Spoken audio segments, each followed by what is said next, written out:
Once long ago, before this hotel was a hotel, it was a cotton mill. At the time, a lot of the employees for the cotton mill lived on premises in separate dormitories.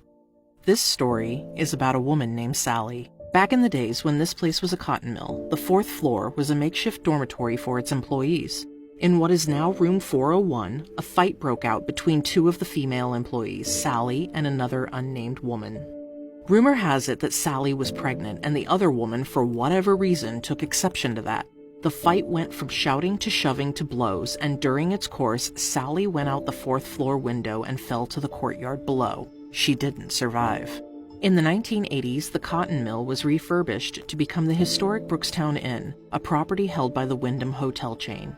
It wasn't long before Sally made her presence known in a variety of ways. Some guests report a crash and a woman's scream, possibly the residual haunting of the moment that Sally went out the window. Others have reported, especially in room 401, more disturbing activity than even that. They report waking in the middle of the night to Sally, a pale woman in a gray dress with wiry red hair, standing beside the bed and staring down at them. Others report her patting their feet at the foot of the bed. She's also been spotted in the halls and other parts of the hotel. I have had occasion to stay here not once, but twice, and on my stay here discovered a number of dead palmetto bugs, or rather large cockroach-looking things, an inch to 2 inches long, scattered throughout room 401, which I had specifically requested. I was told by the hotel staff that they don't typically rent out 401 unless specifically asked for it, and this strange phenomenon of these palmetto bugs was why. The front desk staff told me that no other room in the hotel but 401 and sometimes 402 had the problem, but this was the room that these bugs, for whatever reason, went to die. They were immediately attentive to the issue, but indeed acted like it was a perfectly normal occurrence, which was wild to me for a variety of reasons, but I digress. The first time I stayed in room 401, I woke with frequency in the night. While I couldn't tell you what had woken me, what I can tell you is that each time I opened my eyes, I reflexively cringed from the side of the bed as though fully expecting someone to be standing there. But alas, of course, no one was there.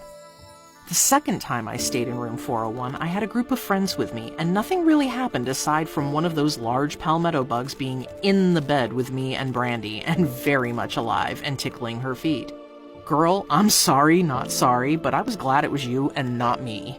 While nothing happened to us personally other than a similar heavy feeling to the room that I experienced on my first day, other women in the hotel had experiences in another room with the television turning on and off of its own accord, and each of them thinking the other was up in the bathroom with the light on making a bunch of noise in the middle of the night, only to realize that no, neither of them were up, and a mysterious third person was in the room's bathroom, light blaring around the closed door, water running, and what sounded very much like she was doing her makeup getting ready for the day, at 3 in the morning.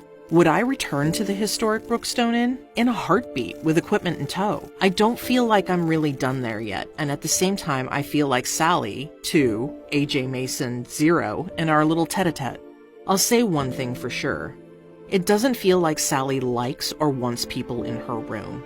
It feels very much like myself and the people I was with were persona non grata both of the times I was there. Should you go here, say hello for me and let Sally know. I'll be back. Until next time, happy hauntings, my little strangelings.